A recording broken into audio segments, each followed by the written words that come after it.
Oke, selamat malam semuanya. Ya, ini F-Talk edisi 2 Mei 2023. Seperti biasa, malam ini kita akan update market, IHSG, dan saham-saham yang sudah masuk di kolom komentar. F-Talk edisi terakhir, edisi 1 Mei 2023. Kita akan bahas satu persatu sesuai dengan permintaan. Jadi silahkan apabila Anda ingin melihat banyak saham dibahas di F-Talk, Bapak Ibu bisa langsung isi di kolom komentar saham apa dan kenapa saham tersebut Anda pilih untuk dibahas di F-Talk selanjutnya ya. Baik, sebelum saya mulai, bagi yang belum subscribe channel ini, silahkan subscribe. Dan bagi yang merasa F-Talk bermanfaat, jangan malu-malu, silahkan klik like. Kita langsung mulai dari IHSG. Hari ini IHSG sesuai dengan perkiraan yang kami sampaikan di F-Talk kemarin malam, ya, edisi 1 Mei 2023, bahwa IHSG akan bergerak sesuai dengan stock call yang kami publish di hari Minggu kemarin, ya. Mungkin Bapak Ibu sudah membacanya, potensinya adalah meretest support ya. Dan hari ini kita lihat ya supportnya berapa. Di sini supportnya tertulis di 6.810. Ya, kita lihat hari ini level terendahnya adalah 6.814 dan naik ya, atau ditutup ya, ini naik di sesi penutupan ya, dimana indeks naik ya, dan ini adalah proses koreksi yang wajar ya, bahwa untuk proses naik lebih jauh IHSG memang perlu koreksi terlebih dahulu, dan itu wajar. Apalagi di awal bulan banyak orang takut di bulan Mei ini akan seperti yang sudah terbentuk di kalangan mungkin pelaku-pelaku pasar pemula yang menganggap Mei itu selalu serem gitu ya. Dan tanpa melakukan analisis, mereka melakukan penjualan. Dan juga memang kebetulan hari ini kita lihat beberapa emiten besar mengalami koreksi besar karena memang kinerjanya tidak sesuai dengan ekspektasi atau turun gitu ya. Nah, ini juga perlu dicermati baik-baik karena di bulan Mei itu kan dibentuk untuk bulan yang identik dengan jualan gitu ya. Nah, jualan yang seperti apa, saya rasa perlu kita juga harus hati-hati, jangan sampai memukul rata semua saham itu harus dijual gitu ya. Tidak, ya tidak semua seperti itu. Bahkan ada beberapa saham yang di bulan ini sangat bagus untuk dibeli, apalagi kalau dikasih turun ya, gitu. Nah, jadi misalkan terjadi koreksi seperti hari ini, itu ada beberapa saham yang bagus yang sedang koreksi wajar. Ya, kondisi teknikalnya mirip dengan indeks dan sedang meretest, itu adalah kesempatan untuk buy on weakness. Jadi pandangan umum secara general melihat kondisi teknikal dari IHSG sendiri. Seperti yang kami sampaikan bahwa potensi setelah retest ya, indeks berpotensi menuju level psikologis 7.000 lagi. Oke, dan itu adalah 0,618 ya. Ya, kalau misalkan naik ke situ hal yang wajar ya, di 7.050 sampai dengan 7.100 area.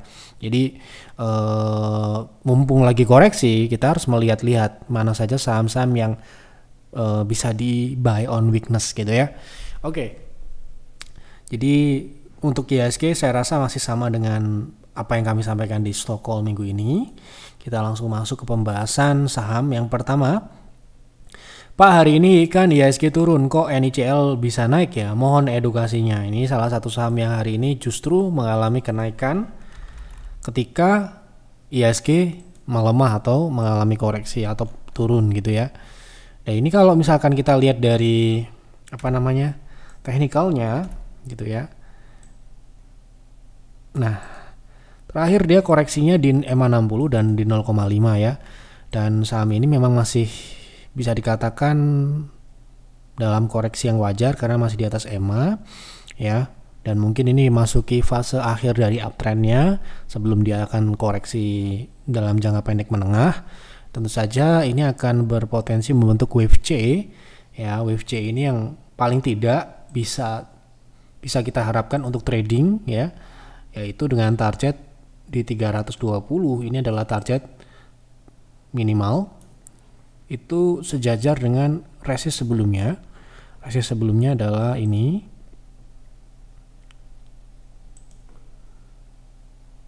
Nah ya, sudah terbentuk sebelumnya, dan saya lihat untuk NICL potensinya ke 0,618 ya, harusnya bisa ke 350 ya. Jadi potensi ini ya dapat dimanfaatkan dengan baik ya, mumpung ada kenaikan saham yang bisa dikatakan ini cukup agresif dan cocok untuk trading ya. Meskipun ini sudah sangat tinggi, sehingga ketika kita trading kita harus sadar itu dan harus disiplin, ekstra disiplin ya. Ya kita trading di saham yang lain juga disiplin, tapi khususnya saham yang sudah naik sangat tinggi ya, udah naik ratusan persen seperti NICL ini, kita perlu hati-hati jangan sampai kita nyantol di atas atau di Monas gitu ya. Kita trading di saham yang sudah naik tinggi nggak apa-apa, asalkan kita tahu dan kita sadar ya. Nah kita tadi kebetulan juga trading trading saham NICL ini, dan sistem kita mendeteksi jam 9 pagi kita masuk di 296 dengan harapan dia bisa naik ke 340-an atau mendekati 0,618 ini ya.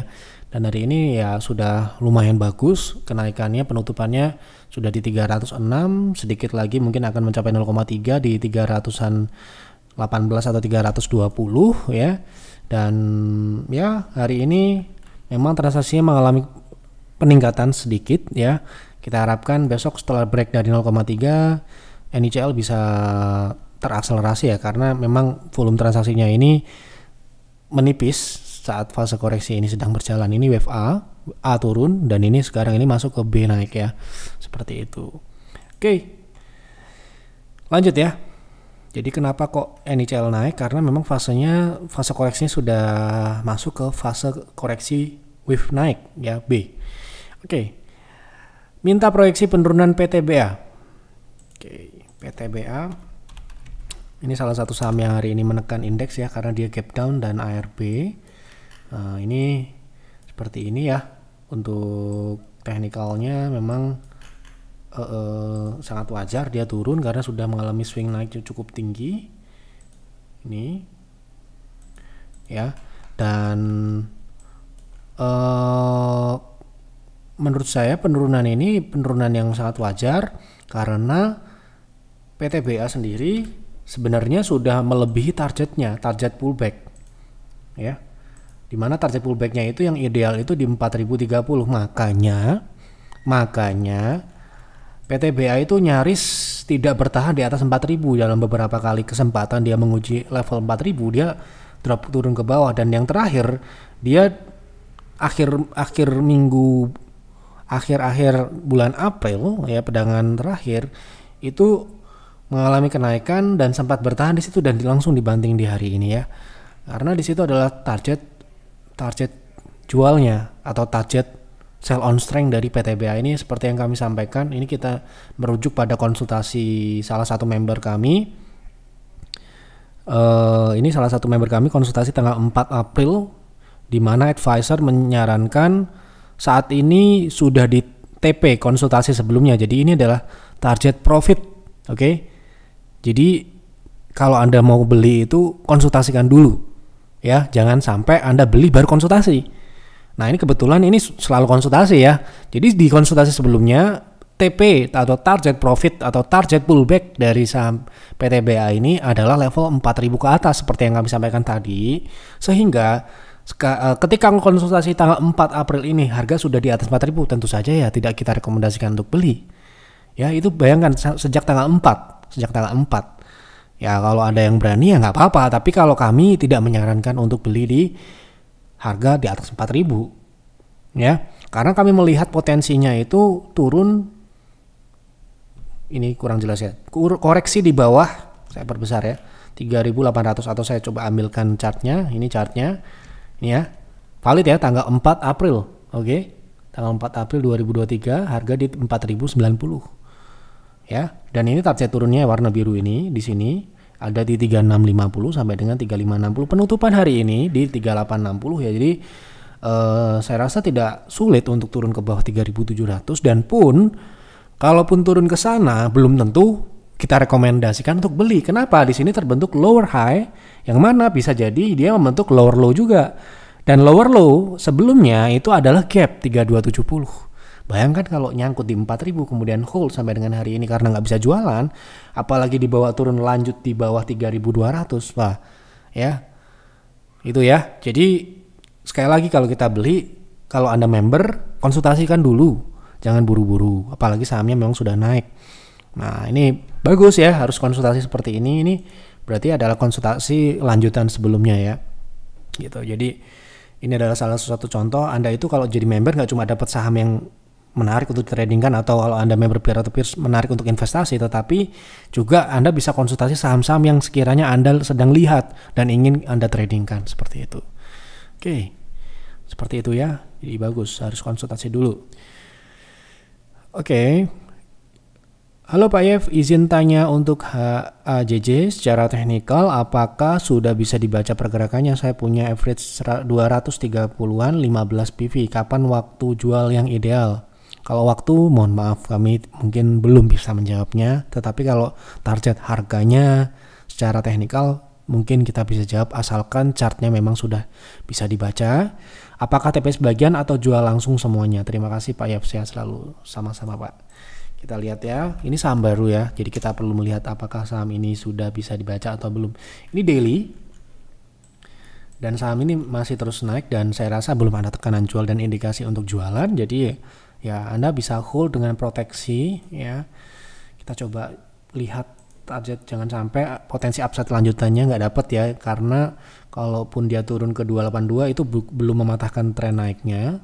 Karena ini trennya ini masih naik ya, karena walaupun ini saham baru tapi ini masih bisa dianggap tren naik karena terbentuk higher high dan lower high ya, sehingga masih belum, meskipun nanti prosesnya ada koreksi, itu adalah yang wajar. Sehingga kalau Anda punya mungkin sudah mengalami kenaikan di berapa persen, di 230 dan sekarang di 300, ya itu sudah cukup untuk kita take profit sebagian, karena ya profit itu harus, apalagi sudah untuk trading aja ya, itu sudah cukup, sangat cukup untuk kita nikmati, dan nanti kita mungkin bisa alokasikan lagi kalau terjadi koreksi. Nah, sementara ini belum ada indikasi dia koreksi, dan secara teknikal indikator MA kemudian MACD belum bisa kita baca di daily. Jadi kita lihat mungkin di H4 ataupun H1 juga belum bisa. Jadi ya sementara ini kita hanya bisa melihat di candle-candlenya ini belum mengindikasikan adanya tekanan jual ya sementara ini. Oke, seperti itu. Lanjut. Tolong bahas INKP Pak Yev untuk investasi. Sudah pernah kita bahas ya sebelumnya. Mungkin Anda bisa cari di Telegram Yev Advisor untuk fundamentalnya ya. Kita akan lihat dari fundamental terlebih dahulu. Secara pertumbuhan cukup bagus ya untuk Indah Kiat ini, dari atas sampai bawah relatif tumbuh cukup bagus. Kemudian kalau kita lihat dari profitabilitas juga lumayan bagus atau memenuhi syarat ya gitu. Kemudian kalau kita lihat dari rasio-rasio solvabilitas, kemudian likuiditasnya juga bagus ya. Jadi untuk fundamental menurut saya belum ada masalah sampai dengan saat ini. Kemudian kalau kita lihat, perlu melihat juga teknikal jangka menengah panjang, karena kita investasi saham INKP ini sedang masuki fase koreksi karena memang siklus naiknya ini sudah berakhir gitu ya, dan sekarang ini sedang fase turun. Maka kalau kita mau invest jangka panjang ya mungkin kita belum perlu untuk terburu-buru untuk masuk sampai nunggu nanti dia memasuki momentum naik lagi. Kalau Anda tipikal trade vesting ya, tapi kalau Anda hold, Anda sabar nge-hold sampai yang penting fundamentalnya aman, bagus, Anda mau hold silahkan. Tapi kalau Anda tidak mau investasinya terlalu lama atau bisa dikatakan menganut trade vesting atau trading jangka menengah panjang karena acuan dari fundamental dan teknikal, ya saat ini menurut saya perlu menunggu terlebih dahulu sampai dengan datangnya momentum itu, karena ruang geraknya menyempit. Nah, ruang gerak menyempit seperti ini tentu saja ya, ini monthly sehingga ya kita harus melihat pergerakannya, paling tidak dia mulai bergerak naik atau uptrend dulu. Sekarang ini mungkin ya kalau mau beli menurut saya belum ya, karena bisa saja kalau secara teknikal ini bisa turun dulu misalkan ke 68 ataupun ke 4000 secara teknikal, oke? Nah, nanti apa isu isu fundamentalnya ya mungkin saja ada sesuatu ya. Gitu. Sementara ini belum ada. Oke, seperti itu. Jadi untuk investasi secara fundamental saya rasa tidak ada masalah secara fundamental, namun teknikalnya menurut saya belum terlalu menarik. Tolong bahas SMDR Elsa Medco untuk invest jangka panjang 1 sampai dengan 3 tahun, apakah cocok? Saya akan pilih SMDR ya. SMDR ini kan sudah naik ya. Sudah naik, dan untuk fundamentalnya lagi-lagi ya, kalau kita bilang fundamentalnya ini bisa dikatakan fundamentalnya bagus dan layak tumbuh ya. Kalau kita lihat dari atas sampai bawah, pertumbuhannya ini mungkin ya hampir terjadi di sektor dan industrinya saat ini ya, nggak cuma SMDR aja yang seperti ini. Namun masalahnya adalah saham ini sudah mengalami kenaikan yang besar gitu ya. Itu, dan maka dari itu namanya saham ada siklusnya, ada siklus naik dan siklus turun, dan sekarang ini siklusnya turun. Kalau Anda mau hold 3 sampai dengan 4 tahun, mungkin saja Anda masih bisa sabar nunggu saham ini turun dulu ke target ekstensi di 270-an gitu ya. Jadi kalau mau beli teknikalnya ini masih bisa kita beli di harga yang lebih rendah. Ya, apalagi Temas ini ya, yang fundamentalnya memang jauh lebih bagus dibandingkan SMDR yang saat ini memang belum turun-turun, karena ya lagi-lagi ini fundamentalnya jauh lebih bagus ya. Kenapa kok peer pilih Temas dibandingkan SMDR? Karena fundamentalnya jauh lebih bagus. Tapi ini juga sudah kita tidak rekomendasikan lagi untuk beli karena sahamnya memang sudah naik. Kalau sudah naik ya udah, nggak usah dibahas lagi, nggak usah direkomendasikan lagi seperti itu ya. Cari saham-saham yang baru akan. Kan investor harusnya cari yang baru akan, bukan yang sudah. Yang sudah ya udah gitu ya. Nah, sedangkan SMDR dan Temas menurut saya itu sudah ya, masuk kategori sudah. Dan sekarang ini banyak sekali, saya lagi ya, banyak sekali, saya ulangi, banyak sekali saham yang akan naik. Makanya kita di bulan April kemarin ada 2 saham, kemudian di bulan Mei ini kita perkirakan Pierce dapat 3, Peer dapat 2 ya, sesuai dengan kebutuhan portfolionya. Sebenarnya banyak lain, yang lain-lain banyak, tapi nanti kita akan lihat yang sudah kita rilis ada 2 ya, tanggal 1 kemarin.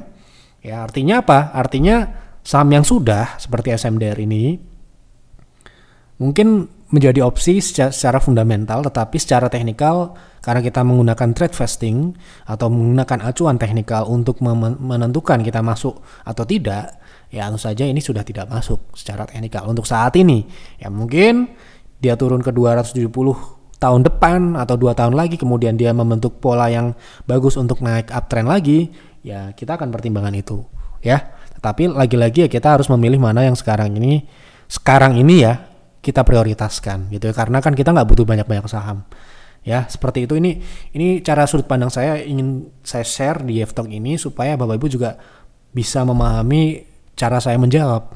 Karena saham yang fundamentalnya bagus belum tentu hari ini Anda bisa beli. Mungkin Anda perlu menunggu 2 bulan, 3 bulan atau setahun untuk mendapatkan momentum yang bagus, harga yang bagus ya, supaya apa, investasi Anda tidak terlalu lama Anda lihat bagusnya gitu loh. Oke, kita lanjut ya. Tolong bahas IPCC, apakah sudah uptrend? Berapa target jangka pendek dan menengah? Pendek menengah ya, kita menggunakan weekly. Oke, sekarang ini untuk kita katakan uptrend mungkin belum, karena ya bisa dikatakan ini masih dalam konsolidasi ya. Kita menggunakan weekly. Nah ini ya. Ya bisa dikatakan ini masih dalam pengujian resist konsolidasi ya. Jadi ini untuk jangka pendek dulu ya, kan yang ditanyakan adalah target naiknya di 790 sampai dengan upper shadow di 900. Ini adalah targetnya. Kemudian jangka menengah ya, kalau dia bisa berhasil keluar dari konsolidasi, dia bisa naik sampai dengan 1100-an. 1170 lah ya. Jadi sementara ini uptrendnya ini uptrend minor ya, karena di sini sudah membentuk higher low cukup bagus.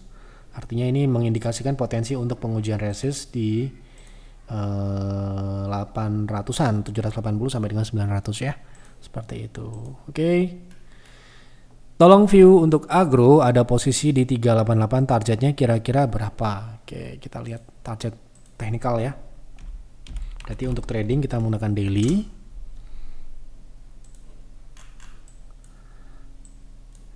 Oke, agro sekarang ini targetnya masih di area konsolidasinya ini, yaitu di 440 sudah tercapai kemarin.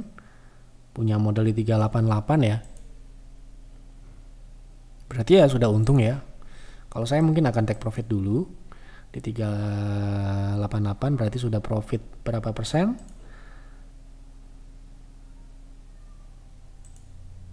Sudah 7% di harga saat ini. Kalau dia mencapai TP 13%. Karena ini saham ini masih mengarah ke bawah ya. Masih mengarah ke bawah.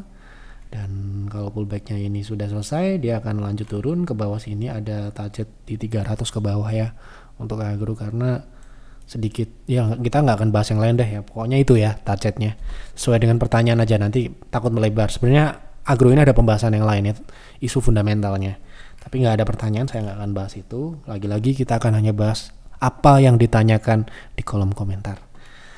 Baik,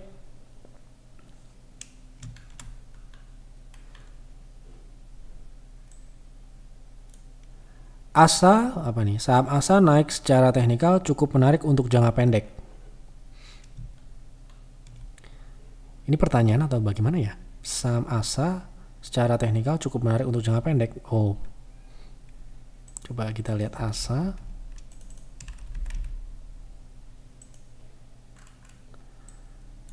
Kalau untuk jangka pendek kita menggunakan daily ya. Ini Mas juga relatif membentuk bottom. Dan untuk menarik jangka pendek ini potensinya menarik atau tidak kita akan tentukan dengan potensi upside-nya ya. Potensi upside ke atas terdekat di 7%, yaitu di 960, kemudian neckline di 1020 itu 13%. Kemudian downside atau risk-nya itu 5%. Jadi ya cukup menarik untuk swing trade. Oke. Seperti itu untuk pembahasan di F-Talk malam ini sesuai dengan apa yang ada di kolom komentar. Itu yang dapat saya bahas di F-Talk malam ini. Terima kasih sekali untuk Bapak Ibu yang sudah berkontribusi, memberikan ide yang menarik untuk dibahas di F-Talk malam ini. Silahkan isi kembali di kolom komentar saham apa dan kenapa saham tersebut Anda pilih untuk dibahas di F-Talk selanjutnya. Jangan lupa untuk mendukung kami dengan klik like, dengan subscribe apabila belum. Dan bagi Anda yang ingin berkonsultasi dengan kami atau ingin mendapatkan rekomendasi dari kami, silahkan join layanan kami. Kalau Anda trader ya joinnya PTR, kalau Anda adalah investor ya joinnya PIR atau PIRS untuk syariah, investasi saham syariah ya. Itu saja yang dapat saya sampaikan. Mohon maaf apabila ada kekurangan atau kesalahan. Sekali lagi, F-Talk, informasi ini yang kami sampaikan adalah opini saya pribadi, prediksi saya pribadi, analisa saya pribadi, bisa benar dan bisa salah. Jadi silahkan timbang-timbang lagi, silahkan analisis lagi buat trading plan dan buat investing plan masing-masing. Itu saja, selamat malam dan selamat beristirahat.